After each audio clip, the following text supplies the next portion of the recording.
سلام او وخت مو پخیر. راځئ نن را سره د یو ملنګ جالبه کیسه واورئ او زموږ چینل هم در سره سبسکرایب کړئ. یو سړي دنیا ته شا کړه، ملنګ شو. داسې ملنګ شو چې له یو لنګ پرته یې نور هر څه په نورو وویشل.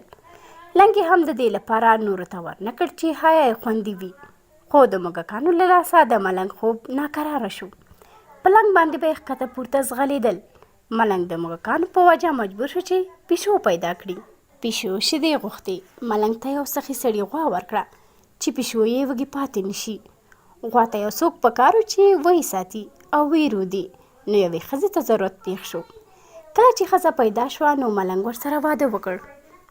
نو درنو لیدونکو، له دې کیسې څخه مو موخه دا وه چې د کورنۍ جوړول اخلاقي او اجتماعي ضرورت دی. که هر څومره ځان وساتو ترې لرې کېدی نه شو، او که لرې هم شو ستونزې به مو زیاتې شي او بالاخره به مجبور شو چې کورنۍ تشکیل کړو.